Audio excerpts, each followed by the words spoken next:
This is the Louie Tee Network. In the lab room. The views and opinions shared on this program are that of Louie Tee and In the Lab Room alone and should be taken exactly as they are given. If you are soft, easily offended, or can't listen to the criticism of your team, this program is not intended for you. This is pure, unadulterated football talk for the hardcore fan. Viewer discretion is advised.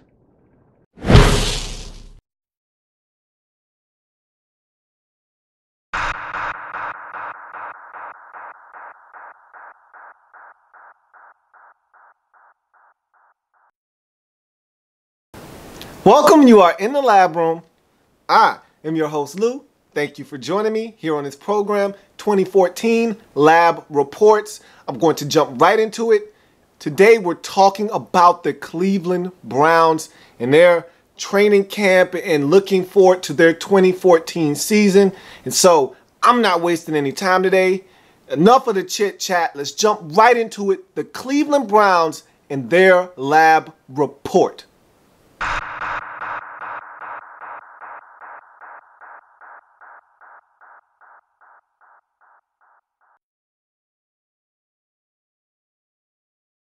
When talking about the Cleveland Browns and their strengths, it's hard to look at this organization as a whole and come up with a lot of strengths.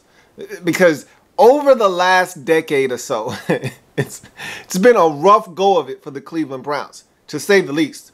And of the last couple of years, that organization in the front office has been an absolute mess.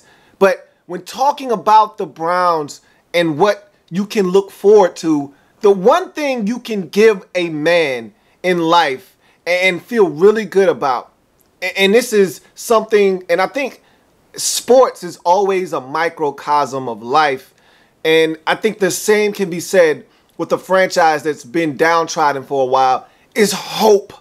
And the Browns have hope, and that's a strength. Anytime you can believe and you have something to believe in, you feel really good about your chances, and it gives you extra incentive and motivation.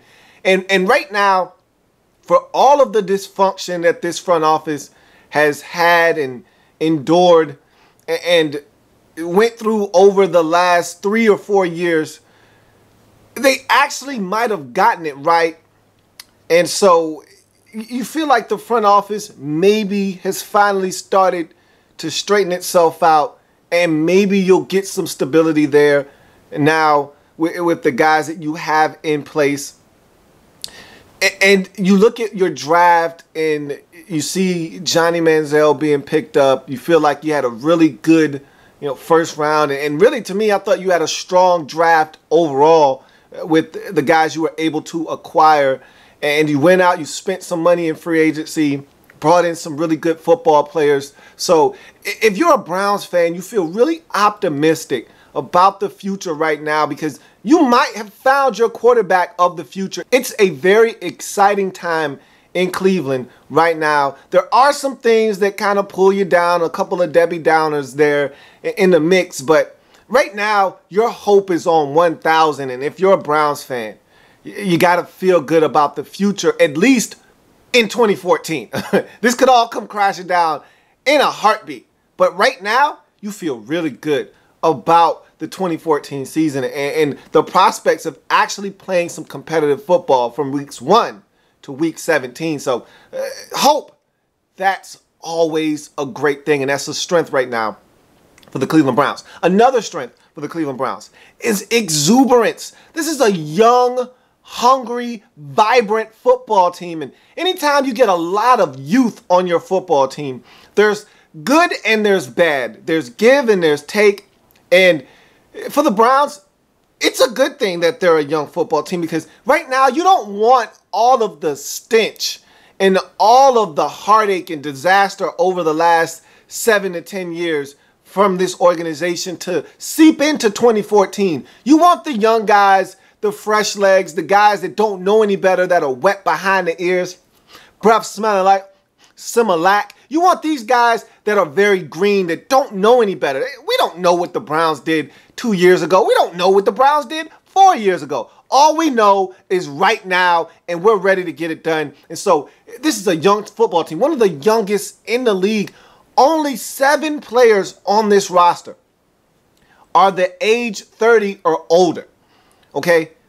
And get this, 3 of those guys on the roster came into this team just this offseason. Miles Austin, Nate Burleson, and Carlos Dansby. So this is a really young team. Keep in mind, there are 90 players on this roster as we speak right now. 90. Only 7 are 30 years old or older.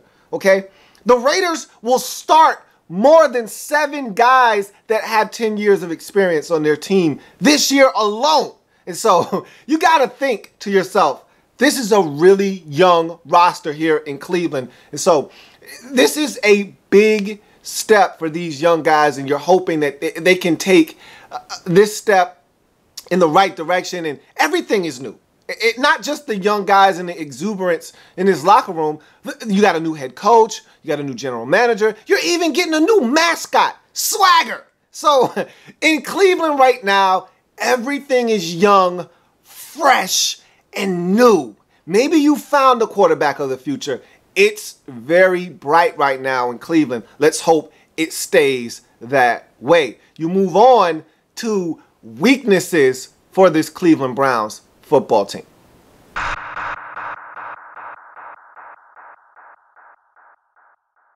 So I just talked about that exuberance and that youth for the Cleveland Browns. Well, it was a strength. It's also a weakness. That same exuberance that I talked about, that youth and being young and wide-eyed, it's a good thing, but it's also a bad thing, because with that exuberance, with that youth comes inexperience and the inability to know how to win in this league. And that's something that you acquire over time. Some guys are just winners. They just win. They just get it.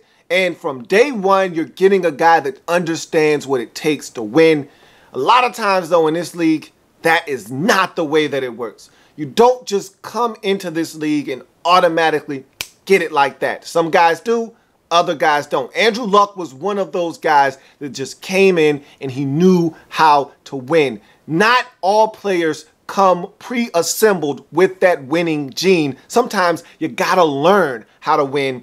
And when you're a young football team, you're very hungry, but you're also very green and very inexperienced. And this Browns team, they're going to have to band together and gel together and learn how to win. There are going to be some games in 2014 and moving forward that this Browns team is probably going to play well enough to win. But because of their inexperience, they're going to make some vital and costly mistakes at critical junctures of the football game, probably going to end up costing them a few games throughout the course of this season. And those are things that you'll learn over time, and those mistakes will not be repeated. If it's a good football team, they'll learn from their mistakes and they'll get better. But right now, that youth and exuberance that I talked about being a strength is also a curse. It's a gift, and it's also a curse. You look at another weakness of this football team. Now, let's get to the nitty gritty, okay? Let's attack the elephant in the room. The quarterback position. This is a weakness on this football team. Now, last year, it was a carousel at the quarterback position. It was a joke last year. And for 1 second, it was actually serious thought given into the quarterback position, because Billy Ho, Brian Hoyer, came in and put a stranglehold on the quarterback position. And he had this team believing for about a 3-week stretch. Played some really good football. Had this team believing going into their Thursday night football primetime matchup versus the Buffalo Bills. He goes down on the first possession of the game with an injury. It tears his leg all up. And there goes his season. And with it went the season of the Cleveland Browns. And so after that, you had to go back to Brandon Weeden and Jason Campbell, and it was just a mess in Cleveland. So the quarterback position is one that needs to be redefined in Cleveland. Enter in Johnny Manziel and Brian Hoyer. We'll talk about that whole situation. But right now, we don't know who the quarterback is, and we don't know if these guys are actually as good as advertised. Hoyer showed us a little bit last year, gave us a little taste of what he could be, but again, you're still not sure. And with Manziel, there's a lot of hype, but is there filler inside of that hype? We don't know. All we know is there's a big question mark at the quarterback position, and that right now is a weakness. What about this running game? This has to be fixed. This is also a weakness right now, one that I hope the Browns ultimately turn into a strength, because last year, some injuries along the offensive line, at the guard positions primarily, with Pinkston and Laval, they really hurt this offensive line and kind of put them in tatters, so to speak. Both guards, Jason Pinkston and Sean Laval, got injured last year during the preseason, and they really never fully healed. And so this offensive line was kind of at a disadvantage going into the 2013 season. They did not open up any holes for Trent Richardson, who ultimately was traded to Indianapolis, and the running game just went downhill from there.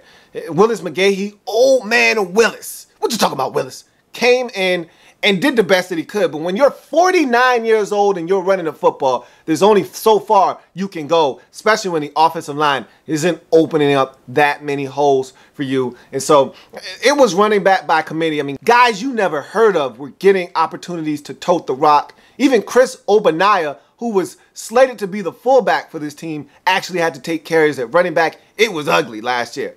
Edwin Baker, whew, look, it was not pretty in Cleveland at the running back position last season. So now you infuse all of this talent. You go out, you get Ben Tate. You go and you draft another running back in Terrence West. You get an undrafted guy in Isaiah Crowell. We'll talk about that position a little bit later. And so all of a sudden now this running back position is stacked. And now you're hoping with the addition of some new offensive linemen and a new backfield that this running game that has to be good for this Browns team can get off the ground. And so it's a weakness right now, the running game is. Hopefully it'll turn into a strength as we move along into 2014. You look at another weakness of this Browns team, and it is dysfunction.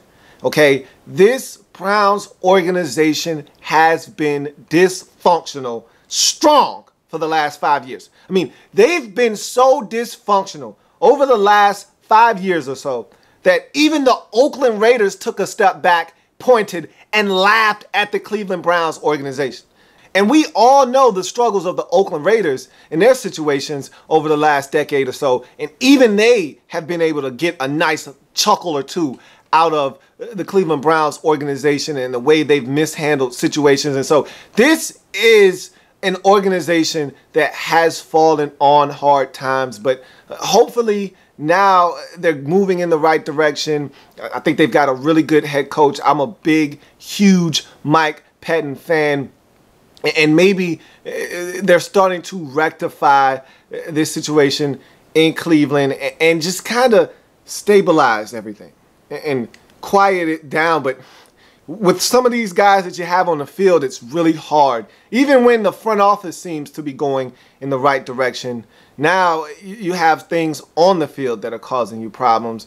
You got the Josh Gordon situation. You got Johnny Manziel. Even though I feel like the Manziel story isn't a story, the media wants to make it out to be, so it seems to cast a shadow and a cloud over this organization. He's a larger-than-life figure, much like Tim Tebow was. Cameras are going to follow this guy around everywhere, and anything that he does, it's going to be highlighted. And so it is one of those things you just have to deal with when you've got a star. And so as a fan, I can speak from experience, being a Washington Redskins fan, watching Robert Griffin III ascend in this league and watching his star blow up and him be on the television every 5 seconds and every single thing that he does. I watched a picture of him at camp the other day as we first reported, and in the first practice, he had on one side white cleat, white sock. The other side, black sock, black cleat. And it was something that they talked about for 3 minutes on NFL Network. I mean, that is insane. Or actually, it was more like 30 seconds. But still, the fact that we're talking about what the man has on tells you how polarizing a figure he is. And it's the same thing with Johnny Manziel. He's a polarizing figure. People want to hear about it. He moves the needle. They're going to talk about him, whether it's good or it's bad or it's indifferent. It doesn't matter. If it's Johnny Manziel, they're going to talk about it. So that's something you're going to have to deal with. And so that brings a little bit of dysfunctionality to this organization as well. It's just a situation where Browns fans just want a quiet offseason. They just want everything to be quiet, nice, and serene in Cleveland. And they just want all the noise, all the distraction to go away. And they just want to focus on football. And sometimes it's hard to do that when you have guys on your team that cannot straighten up and fly right and give the rest of the organization a chance to just have a normal offseason. You can forget about normal with Johnny Manziel. As long as he's on your team, forget about normal. And Josh Gordon isn't helping the situation any either. And so you go from weaknesses to our next topic, camp battles.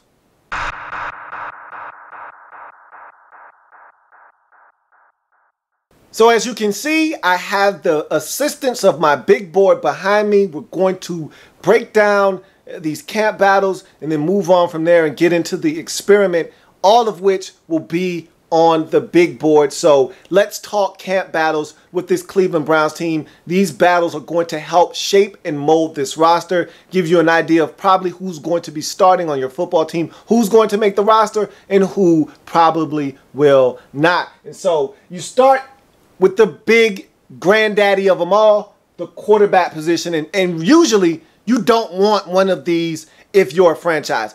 All the good teams, they don't have quarterback quandaries, okay? They don't have quarterback camp battles, right? You might have a backup situation where you got to figure out who your backup is going to be. But when we're talking about the starter, you usually don't want that because that means you have some kind of turmoil at the quarterback position. You have two guys that are good but not great. No one has taken a step in front of the other. And so this is a situation where Brian Hoyer has been in the league for a while, hasn't quite proven himself yet, had an opportunity last year to differentiate himself from the rest of the quarterbacks and started to do so, then got injured.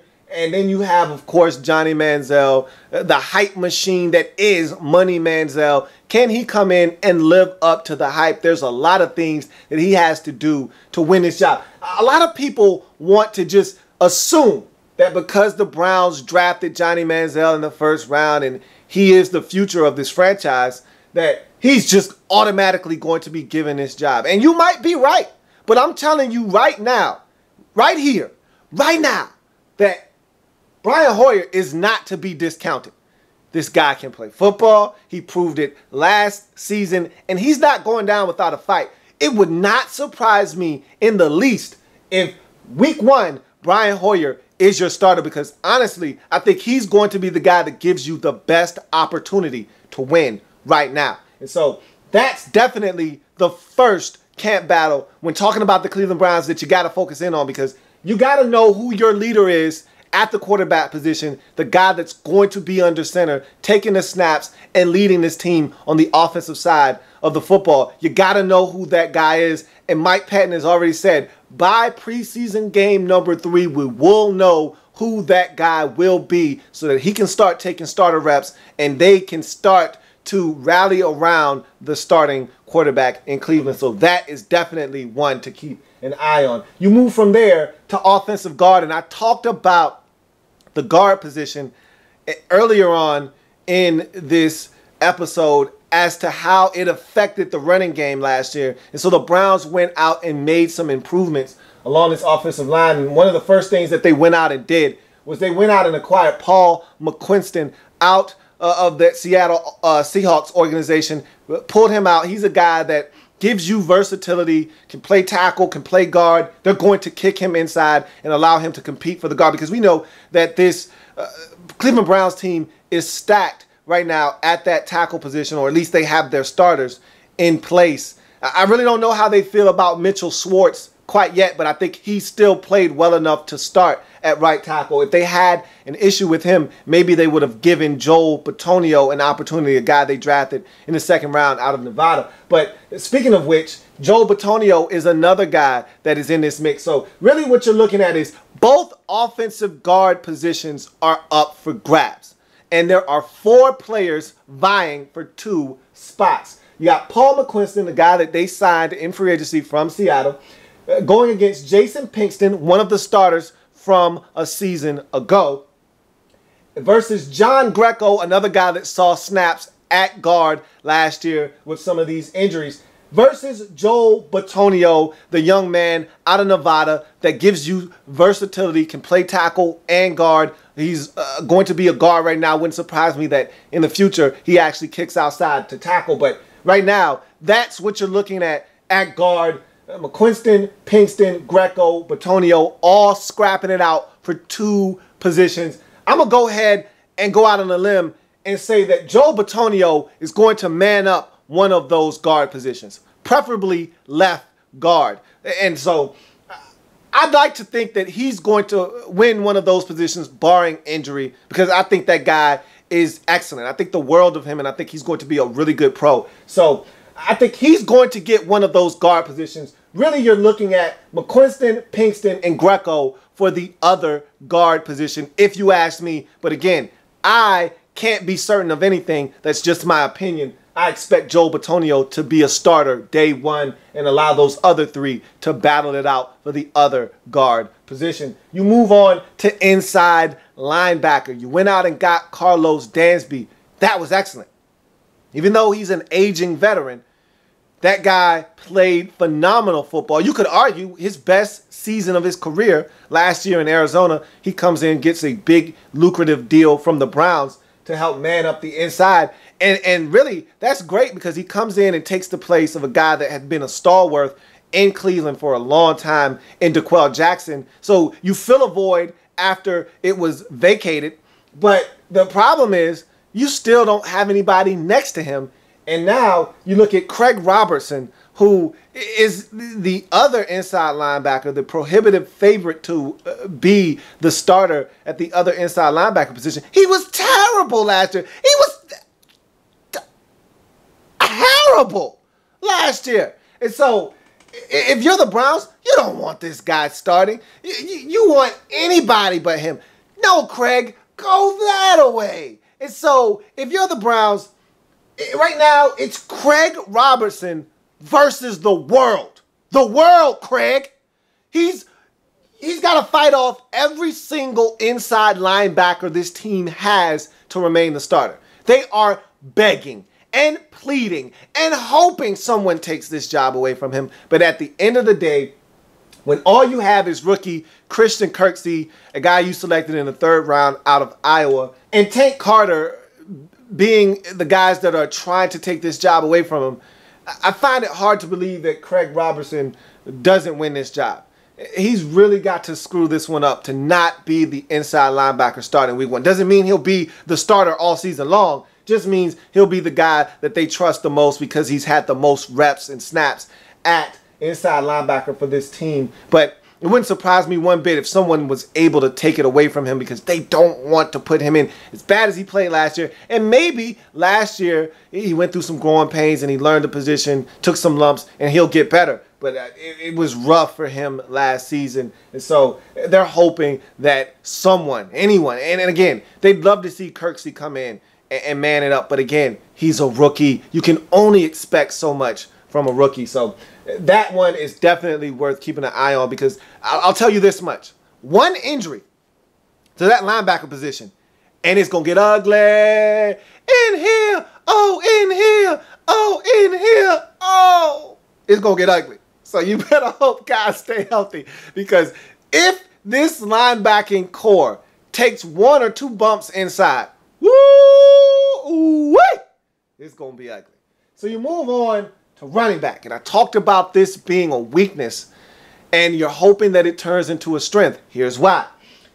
At the running back position, it's a classic case of more players than roster spots. You're looking at 4 for 3 initially. Okay, Ben Tate, Terrence West, Isaiah Crowell, and Dion Lewis. And if you want to, you can throw Chris Ogbonnaya in there as well. I classify him as a fullback because I don't see how he doesn't make this roster. I think Chris Ogbonnaya does way too many things to not be on this roster. He's way too versatile. You saw him run the football last year. He was a running back before for you. You moved him to fullback. He catches the ball out of the backfield. He can block on third downs as a pass protector. He can also give you great value on special teams. I just don't see how he does not make this roster. So I don't even want to really put him in this conversation. Let's just keep him as a fullback and keep him out of this discussion for the time being. But looking at this running back position, you can go ahead and take 2 of those running backs out because they're locks to make this roster in Ben Tate and Terrence West,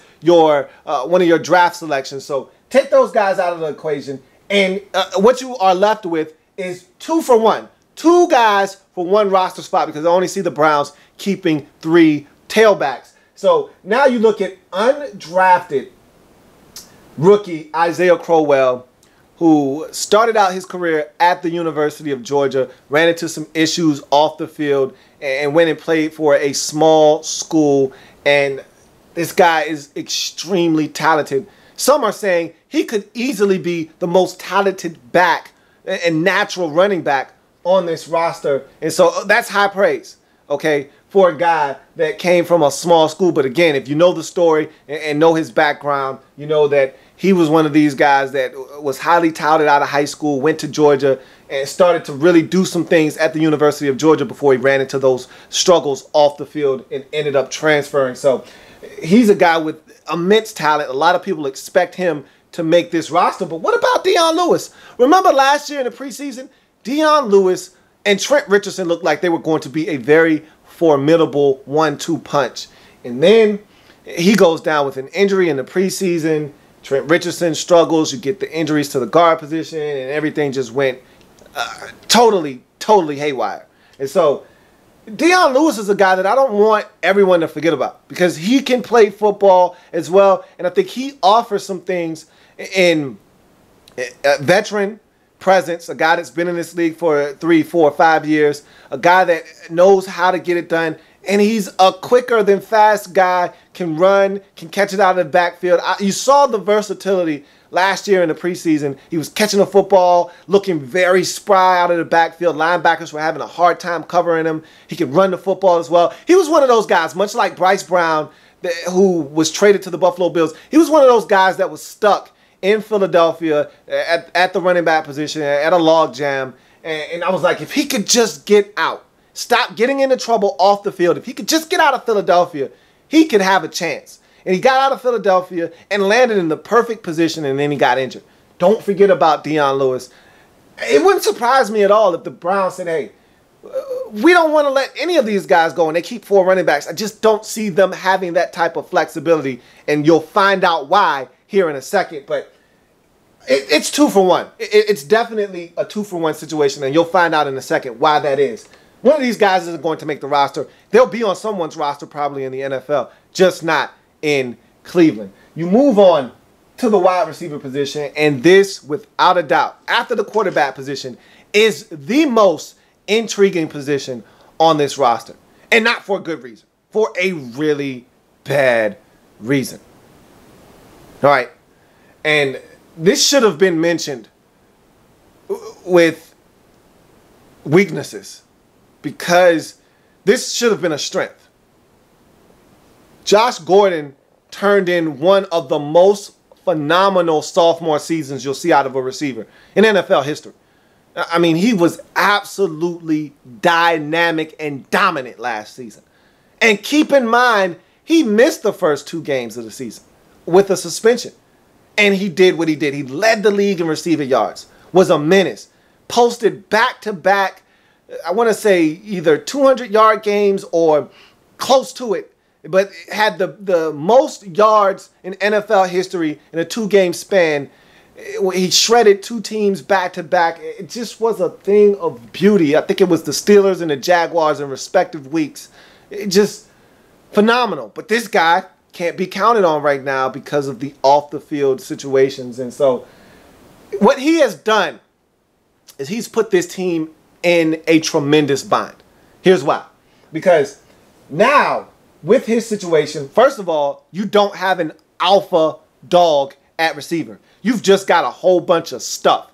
His situation has prompted the Browns to not only go out and get a couple of veterans, but get a couple of aging, banged up veterans. Guys that, were on the street for a reason. Guys that can play football, but they aren't healthy very often. And Nate Burleson and Miles Austin. And so what his situation also has done, though, is it's tying up a roster spot. Because you don't know right now what the situation is going to be. Now, we could find out here in the next few days that Josh Gordon is going to be suspended for 8 games. Because to me, it's one of two things. He's either suspended for the entire season or it's an 8-game suspension. One or the other. There's no in between. There's no 6, no 4. It's either 8 or it's the entire season. Okay? So it's either half or the whole thing. And this is the quandary that the Browns find themselves in. If he's suspended for 8 games, you got to keep him on the roster. You got to keep him on the roster. He has to tie up a roster spot. Now, they might get some type of exemption for him for maybe 6 weeks, but at some point, he'll be tying up a roster spot. Either way, you got to keep him on the roster. So you're essentially keeping a body on the roster that can't help you for at least half of the season if he, in fact, is only suspended for 8 weeks. So what that does now is that makes you have to keep an extra receiver or 2 just to offset what he would be bringing to the table. And now you're taking away from another position that, like I talked about with the running back position, potentially, you could be cutting a guy that you really want to keep. But again, because of this situation, the Browns could end up keeping, get this, 8 receivers, which to me is asinine. Okay? But think about it. You take Josh Gordon, and look, let's run down the list of these guys real quick. Josh Gordon, Travis Benjamin, Andrew Hawkins, Miles Austin, Nate Burleson. Barring injury with Austin and Burleson, if they can perform, both of them have started out on the PUP list. Again, banged up like always. If these guys can be cleared for action, and I believe Miles Austin has actually been cleared, if I'm not mistaken, but I know Nate Burleson is dealing with an injury that he's trying to heal up right now. But if those guys come in, if those veterans come in, and they can play football, prove themselves in the preseason, they'll be on this roster. So just assume that Gordon, Benjamin, Hawkins, Austin, and Burleson are all going to be on this roster. That's 5 receivers right there. But Gordon isn't playing, so now you're not back down to 4 receivers. So now you got to go over here and this pile of stuff. And it's a lot of young guys looking to find a home in this league. And you look at Willie Snead. He's a guy out of Ball State, undrafted rookie free agent. So is Kenny Shaw out of Florida State. Had a pretty solid career at Florida State. Charles Johnson, he's a guy that really intrigues me out of Grand Valley State. The Packers snatched this guy up in the 7th round a couple of years ago. Big height, weight, speed specimen at 6'2", about 225, 230, can run.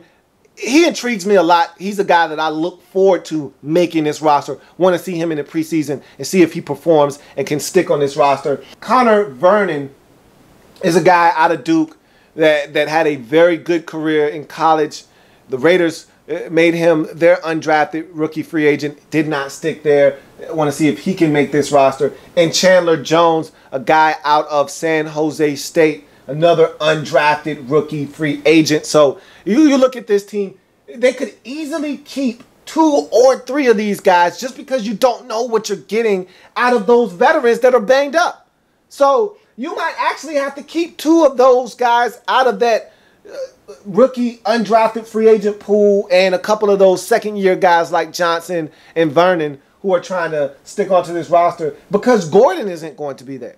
So this is a messy situation at receiver because none of these guys are number 1 receivers. None of them. Maybe Miles Austin still has number 1 capabilities, but he's never healthy.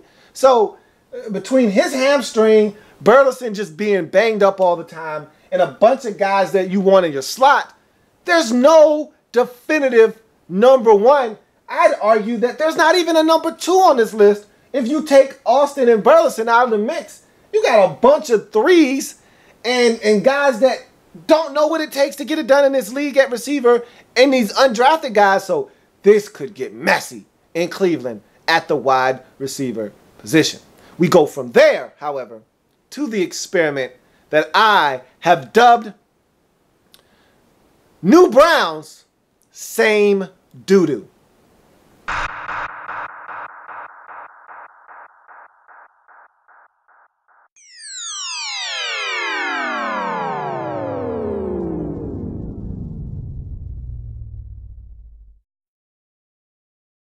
Now, when I said that, it didn't sound like a question, but it was. Okay? It's a new Browns football team, but is it the same doo-doo? Is it the same Brown stuff? We will see. We will see. Because there's a lot of controversy swirling around this team. As always, I talked about that being a weakness. Them not being able to keep it quiet in Cleveland. Whether it's the front office making noise, firing a coach only after one season, having shakeups and getting rid of general managers and things of that nature. Or it's Johnny Manziel or it's Josh Gordon. These guys, look, it's crazy. Because even after the draft, we'll talk about that later. So let's start this experiment. New Browns, same doo-doo. Research question. Despite all the controversy, can the brand new Browns band together fast enough to be competitive in the rugged AFC North? And generally speaking, that's the question. That's really what it all boils down to. And that's the big question. That's why it's the research question. Is, can this team band together? I told you how young this team is. They are young everywhere. And they're a very talented bunch. If you can get these guys to play competitive football, if they can learn what it means to be a pro and get the rigors of this league, learn the nuances of their position, and figure out what it takes to win. If one of these quarterbacks proves to be the guy, if Mike Pettin is what I think he can be, and these young guys come in and perform, why not the Browns, right? So you move on to the hypothesis. If most of this young talent is as advertised, and Mike Pettin is as good a head coach as he is a defensive mind, then the Cleveland Browns will actually be able to stop barking and start biting in the AFC. Because look, at some point you got to stop. You got to stop barking if you're Cleveland. No, you're not. You're not a vicious dog. You're not DMS. What the damn? No, you're not that. You're the little chihuahua that the Cincinnati Bengals and the Baltimore Ravens and the Pittsburgh Steelers, they look at and they laugh. Look at that little dog. Some of them, they walk by and they even kick the dog. They even kick the dog when they walk by. They don't respect you. And at some point, you got to man up. And you got to turn into this massive figure in this division. You got to get stronger. You got to get tougher. And you got to start biting folks. When the Steelers come past, when the Bengals come to town, and you've had success against Cincinnati at home, but you got to take that show on the road as well. You've struggled with the Ravens.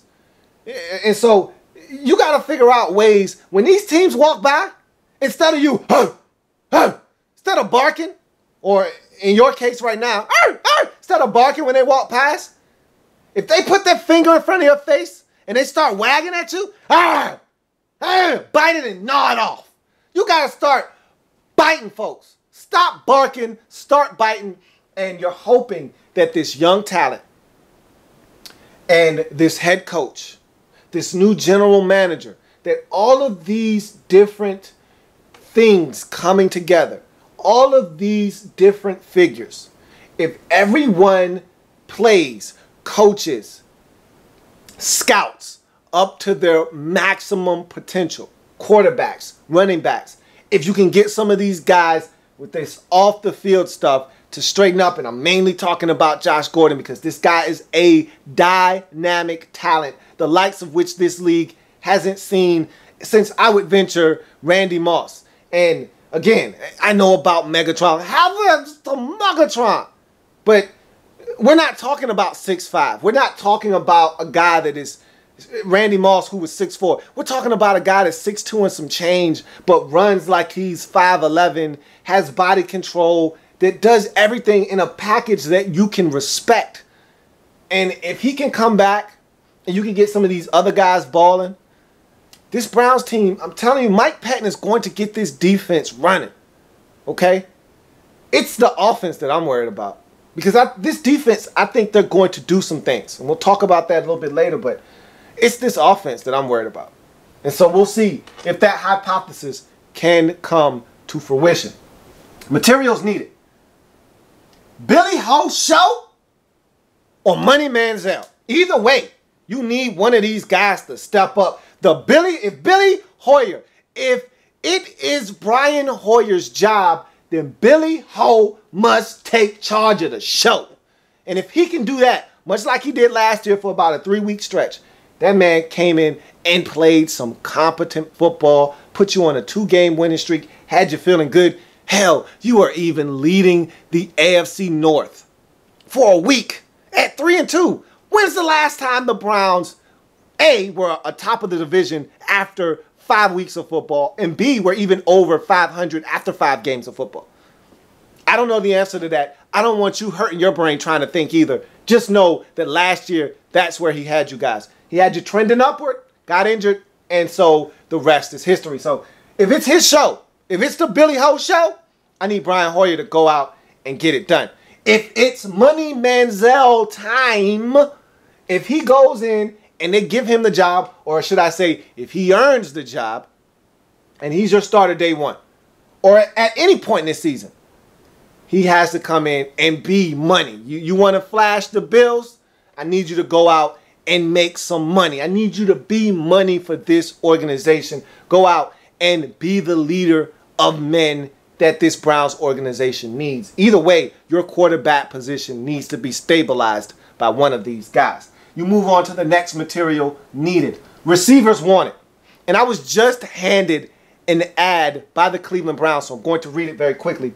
And it states, any receiver out there under the age of 26, you're looking for work, come down to Cleveland. We'll give you an opportunity to try out and make this roster. All the guys on the roster currently, right now, that have a number in the teens or a number in the 80s, you also are welcome to give it a go at the receiver position. We need help, and we need it badly. In the worst way, someone please stand up and help us. This message was provided and paid for by the Cleveland Browns. So what I'm basically saying is they need help at receiver. Because of Josh Gordon and his situation, you got a bunch of 2s and 3s and 4s, no number 1. So they're looking to put together one of these, hey, wide receiver by committee type of groups. Your only hope is that one of these guys steps up, and if it's going to be any of these undrafted guys or second-year guys, it'll be Charles Johnson, or Miles Austin is able to stay healthy. And if Nate Burleson can too, great. The more the merrier. But right now, it's not a good look at the wide receiver position. And that really sucks. You know why? Because you got 2 quarterbacks right now that are battling, fighting for their starting quarterback lives, and their targets are very underwhelming. I mean, if this offensive line blocks and gives them time, you still need receivers to win. And so that's frustrating is what that is. And half of that can be attributed to Josh Gordon. The other half, you can go ahead and throw it on this organization because they knew before any of us did. And I'll talk about that later. I don't want to harp on that right now. So you move on to the next material needed. Revived running game. And I talked about that earlier with that being a weakness. I expect them to be better on the ground this year. Ben Tate, your traditional zone blocking, one cut and go type of running back. He's going to come in, and I expect him to have a little bit of success. You drafted Terrence West, a guy that you really like, and I think he's going to come in out of Townsend and help you on the ground as well. And then you got the wild card. Isaiah Crowell could also be a guy that makes this roster, or Dion Lewis. So I expect this running game, because, again, this offensive line is going to have to block, and those guys are going to have to run because your quarterback position is unstable right now. You're going to need the running game to carry you, to take a lot of that pressure off of these no-name receivers and the quarterback, whoever he is. And so revived running game is going to be huge for the Cleveland Browns. Snatches and Co. Snatches and Company. Joey Snatches, and he's got a new tag team partner now. And your first round selection, your very first pick in this draft, in Justin Gilbert. And so I'm hoping that Snatches and Co. and they got another guy that I love a lot, the French assassin, Pierre Desir, as your last pick in this draft. So you're revitalizing that cornerback position, and I'm hoping that these guys can come in and get turnovers, and I expect them to, and I'll talk about why here in a second. But just know they'll get opportunities to make plays. I hope Snatches and Company go out and do exactly that. So you move on to another material needed. Orange Cross, Brown Shield. And basically what I'm talking about is health. This Browns team can ill afford injuries. I just talked about receiver. God forbid Miles Austin go down with one of those good old hamstring injuries, because you know he's good for it. I hope Nate Burleson does not order any pizzas throughout the season. None whatsoever. If he does, it needs to be delivery, not carry out. So if you're the Browns, you can't afford any injuries at receiver. You can't afford any injuries at linebacker. I talked about Craig versus the world. Against the world, Craig. Craig Robinson against the entire rest of this roster at linebacker, because there's not a lot of depth there. One or two injuries, and you could be talking about potentially one of the worst linebacking cores in all of the National Football League, especially if a guy like Dansby goes down or one of your outside linebackers go down. You could be in some trouble, even though that defensive front, that defensive line is stacked. The guys behind them at linebacker could be a joke. We could see it, but injuries can do that to you. So you're hoping that you can stay relatively healthy, because if you can't, this thing can go south quickly if you are the Cleveland Browns. And last but not least, Pettin Power. Okay? That is also a material that you need. And Mike Pettin needs to come in and put a stranglehold on not only his position within the organization as the head coach, but get this defense to play football, and I think he will. That's why I think Snatches and Company are going to have so many opportunities, because I expect Mike Pettin to get... You guys, I'll talk about that here in a second, but just know that he's going to amp up the amount of pressure that this defense applies to the opposing team's quarterback. You're going to get to the quarterback, you're going to hit home, you're going to force errant throws, and guys are going to have opportunities to make plays. They just got to do it. And so I hope Mike Pettin, like I said earlier, is as good a head coach as he is a defensive mind, because the guy is incredible as a defensive coordinator. Now he's a head coach. Let's see if he can wear the different hats, juggle all of the different responsibilities, and still be the guy as the head coach. So you move on from there to independent variable. Offensive line and front seven. Those are your two independent variables. And really, for me, it's about the trenches for the Cleveland Browns. The offensive line has to be better than it was a season ago. Joe Thomas and Schwartz are your tackles on the edges. You need to solidify the guard positions. And you got Mack back as your center. So you've got all the makings of a dominant offensive line. Now, you just need to go out and perform like one. If you pick the two right guys, if two of these guys separates themselves from the rest of the group and perform at a high level, you could have one of the best offensive lines in the league easily. So what you need to do then is open up holes for the running game because you got to be able to run the ball this year. More so than ever because your quarterback is going to rely on it. And if you can run the football and protect your quarterback and you can put some points on the board, that's going to do big things for you. And you go flip side to the front seven on the defense. You got to stop the run, and you've got some big horses up front along that defensive line, and you got a lot of them. So that's not an issue. Where the issue might be is that linebacking core. But again, with Mike Patton as your head coach, I expect him to put guys in positions to make plays, get pressure on the quarterback. And if you can get pressure on the quarterback, you'll generate turnovers, which takes us to our dependent variable. Running game, quarterback production, and forcing turnovers. All of these are dependent on these independent variables. If the offensive line does their job, opens up gaping holes in running lanes, these running backs are going to have a field day. They're talented enough to do so. And if you can run the football, so many different things come off of running the football, including play, action, fake. Quarterback production goes hand in hand with the production of that offensive line. The offensive line can protect and give them time. They can go through their reads, make proper decisions. They can run the football. The quarterback will have a lot of that pressure taken off of him. And then you can hit your safety valve, which is usually the tight end, quarterback's best friend. You got Jordan Cameron. He's a stud. So if you can protect and it all starts up front, then the running game and quarterback production will be your dependent variables, and they will flourish because of the offensive line. And then the front seven getting pressure will lead to generating turnovers. If you're the Browns, turnovers are going to be key. And I talked about Mike Patton and your ability to get to the quarterback, and I said I was going to talk about it later. Here's why. Last year, you got 40 sacks. That's not a bad number. That's nothing to scoff at. That's actually a really good number.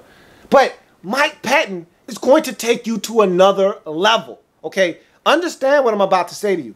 The Bills had 57 sacks last year, okay? 57. Second in the league behind Carolina's 60.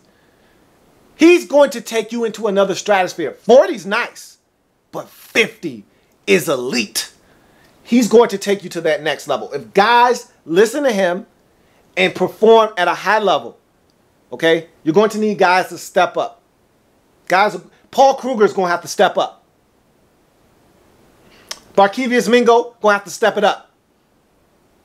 If guys step their games up, they could have career years. That sack total is going to come up. And because they're getting to the quarterback, you're going to force fumbles.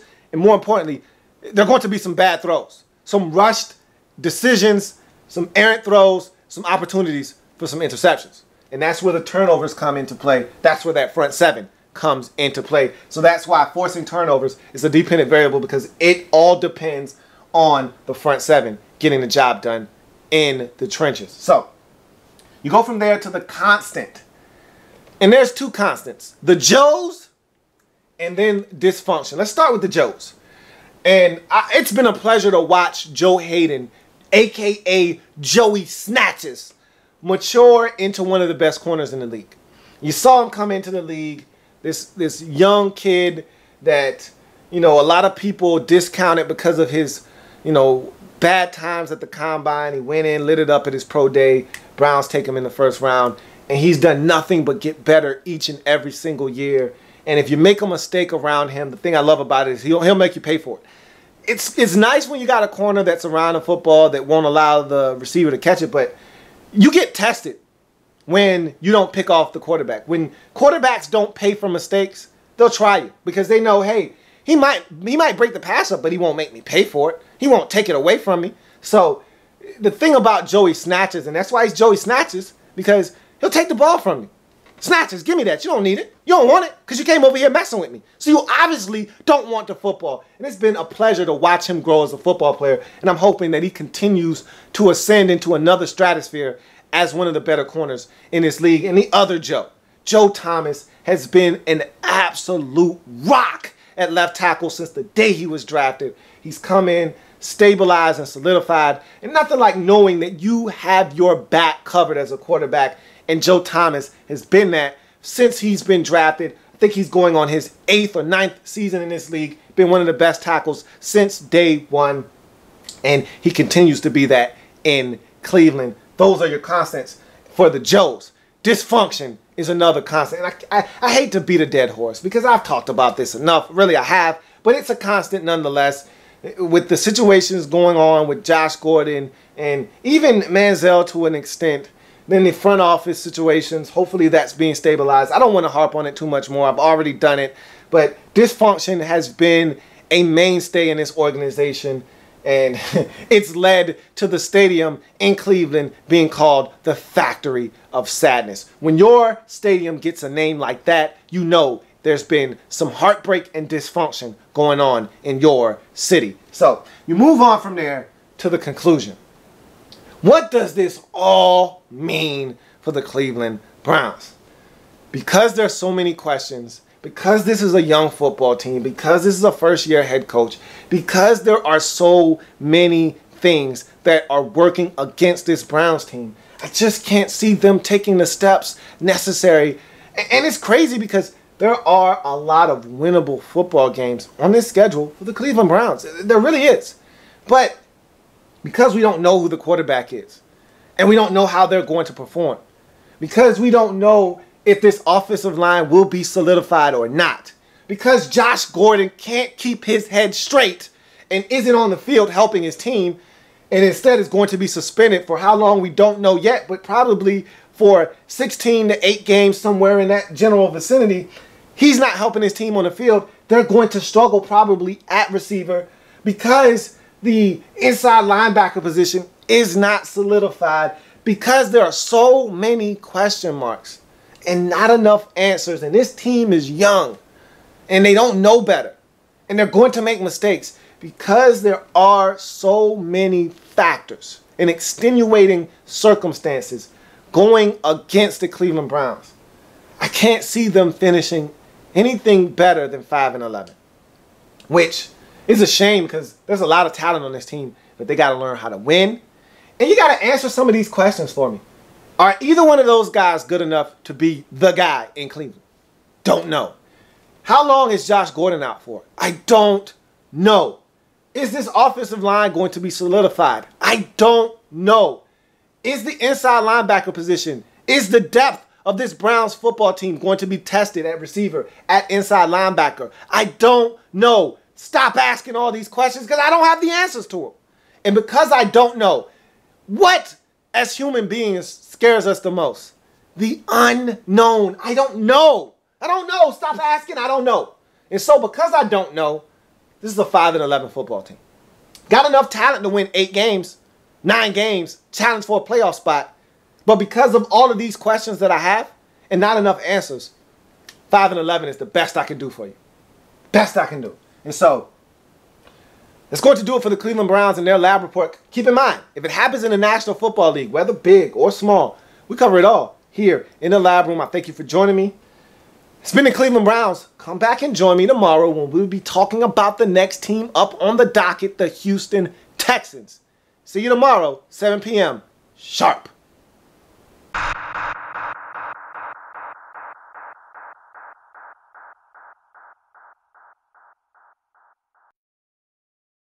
Like the content? Want more? Sub up.